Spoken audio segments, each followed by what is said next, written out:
Alright, it's that time of the patch. Hello there, Flip here, and today we're going to be going over the Luna 5 banner units, which will be consisting of Varka's debut, as well as reruns for Flins, Skirk, and Escoffier. And we'll just be talking about how good all of these units are, and if anything has changed since the last banners. And then we'll be closing the video out by discussing the best way to vertically invest into these units. But before we do that, as always, if at any points during the video you are entertained or informed, make sure to drop a like and even consider subscribing, as I talk on various topics regarding Genshin's meta and I'll try to keep you updated. To all my channel members, thank you so much for the support, it means the world to me, and I hope I can keep providing you with content that's not horrible enough for you to hate me yet. And also, so right now Columbina and Anefa are finally here, so if you'd like to cut down on the costs while going for them, then I would like to announce the sponsor for today's video, LD Shop. LD Shop is a very safe and reliable top-up site that allows you to get Primo Gems at a great deal starting from 15% off, while keeping your data safe. As for transactions, you only need to type in your UID and region, as you can see me doing here. Just needed to quickly refresh my welkin, and as you can see, it's here. And make sure to use my link, as that way you'll receive an extra 15% off coupon, as well as a 5% off coupon which can save you up to $50. LD Shop goes through official channels as well, meaning that you won't lose any of the in-game benefits like first time top-up bonuses, so no need to worry. And additionally, because LD Shop is so great, users who spend over $80 will receive a VIP membership which rewards you with free welcome moons.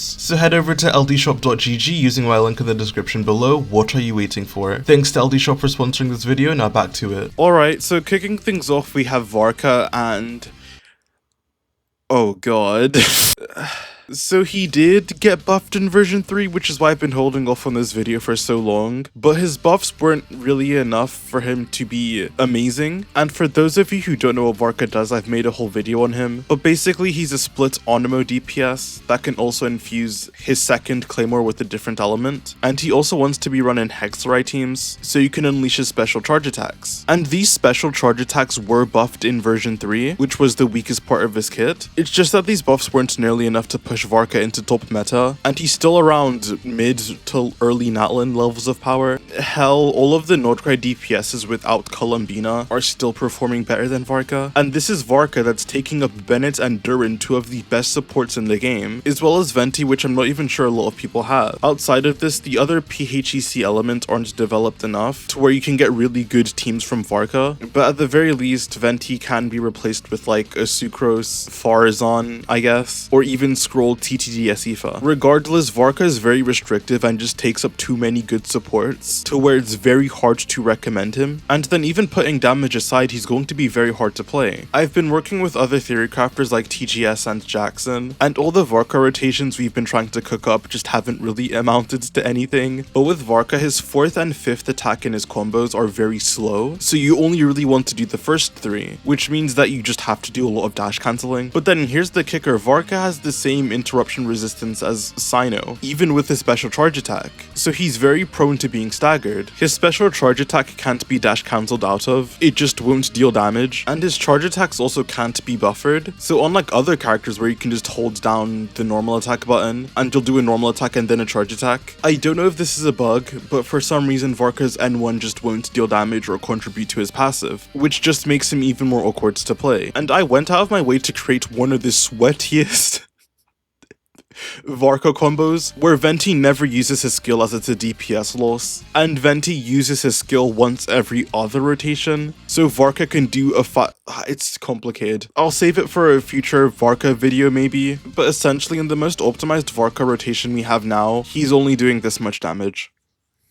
I cannot in good faith recommend Varka to anyone unless he gets further buffed throughout the beta, or Nicole is just actually the best character in the game. Moving on to talking about the best male DPS now, we have Flins. I do want to say my thoughts on Flins have changed drastically since his release, and in my opinion I think I undervalued and underestimated him, and especially with how much Columbina boosts him, I think it's very comfortable to say that he's a top 3 DPS right now. And on top of this, his playstyle is just very simple. Because his normal attacks don't really do any damage. It doesn't matter what you do. The only thing important about Flins is just getting out your 2 enhanced special bursts, or 3 at C1, and you reach like 90% of his peak damage potential. And hell, even without both Columbina and Inefa, due to the facial buffs, as long as you can play him sustainless, his teams without them aren't even that bad too. I still would of course recommend getting Inefa. She's a very good unit in general, and she aids with Flins' team building as she acts as a sustain. So yeah, since Flins' release, not much has really changed about him. Columbina was just a massive boost to the Hydra slot in his teams, which previously you would use Aino or Furina. Well, actually the Morningstar set came out too, which is just Inefa's best in slot on Flint's teams, and is just a free 5k upgrade to him. Oh, and Durin can be used with Flint's teams too, creating a pseudo overvape team that still gives an electro resistant shred. I was about to completely forget that Yahada also came out, but yes, she's an honorable option. Worse than Sucres though. Overall, Flins is a very good and comfortable DPS, and I don't think you'll really be disappointed in pulling for him, especially if you have Inefa and or Columbina. The Nordcry DPSs with Columbina are so strong that it's hard to make arguments against pulling for them, as they all just run the game right now. The only somewhat of a contention there is the fact that all the Nordcry DPSs should be capped. There really shouldn't be that much room for them to get any stronger than they are now, and especially if you're starting from 0 with Flins, like you don't have Inefa or Columbina, you may be better off speccing into the next flagship DPS they release. Like after all the Natlan stuff happened and they just released Escoffier and Skirk, who dominated the game. Regardless, that's too future impacty of an argument for me. Flins is one of the most dominant DPS in the game right now. If you don't have a lunar DPS, I would recommend pulling for him. Now we can get on to the freeze ladies. Starting with Escoffier, she's of course a cryo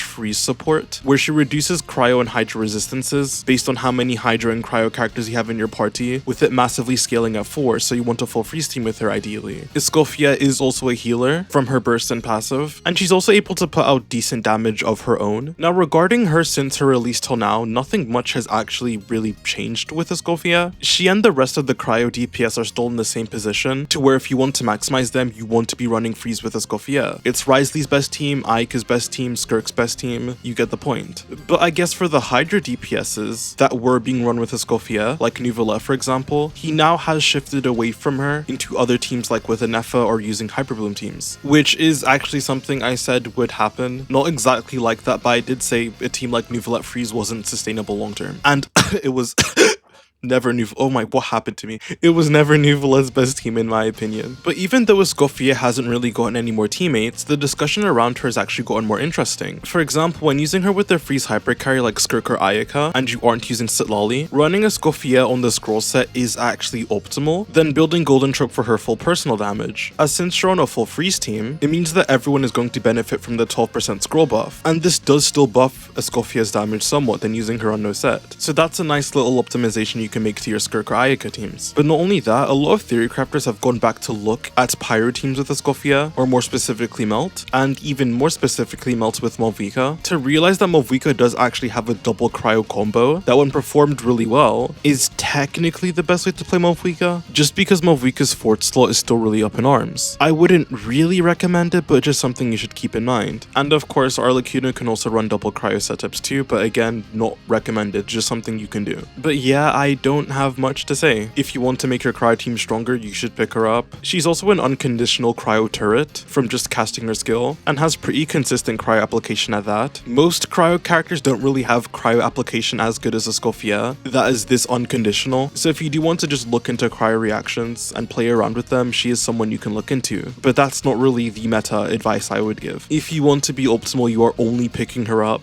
with the intentions of playing her with a cryo DPS. Speaking of cryo DPS, let's talk about Skirk. And I don't know if this is going to be a hot take or not, it's just from what I've seen on the internet and stuff, but I feel like people really underestimate Skirk actually. It could just be my feed, but I've seen a narrative going around that she's fallen off or something, but that's not really the case. Especially if we're looking at like actual clears, Skirk has consistently been clearing Dire with Escoffier and Furina, as her brute force is just some of the best in the game, and she's been very good at handling the annoying white shields, as her damage isn't based on amplifying reactions. But yeah, like with Escoffier, nothing has really changed at all since her release. Everyone thought Skirk would get that fourth slot in 5.8.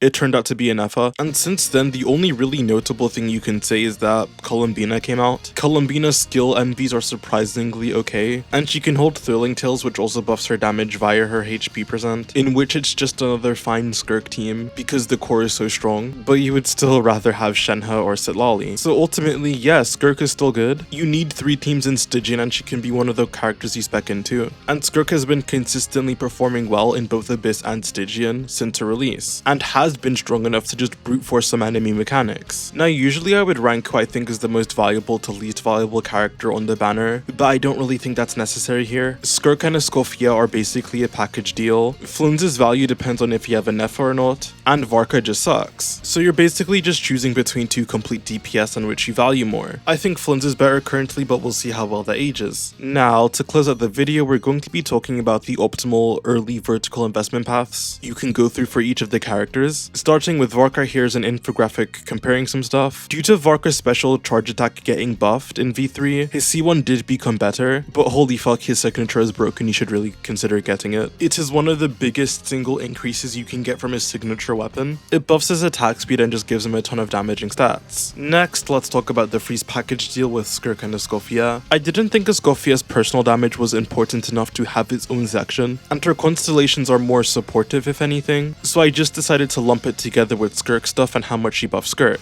Skirk is also a character where you'd rather just get her signature weapon before anything, and then as you can see, getting Skirk C1 and then her C2 is better than getting anything on Escoffier really. She would be the last priority. And even then, not as a Jeff on you, but Fav is just a very good weapon. I don't think you really gain a lot by pulling Escoffier's signature weapon. And lastly, we have Flins, in which I kind of did make a whole video covering his vertical investment in more detail, so I'd go recommend watching the last part of my Columbina DPS guide. It will be a lot more in-depth than what I'm about to show here, but here you go. I did decide to check personal DPS instead of personal DPR, but basically with Flins I would recommend getting his weapon first, and then speccing into his constellations. And once again, just go watch the end of this video, I talk about the rest of the team more in depth. But with that, I have nothing else to say, so thank you guys so much for watching. If you enjoyed the video, make sure to like, subscribe, and comment your thoughts on who you're pulling for in Luna 5, as I would love to hear it and respond to almost every single comment. Channel members, I love you, wishing you the best on whatever you decide to pull. Thanks to the rest of you for watching, and I'll see you guys on the flip side. Peace.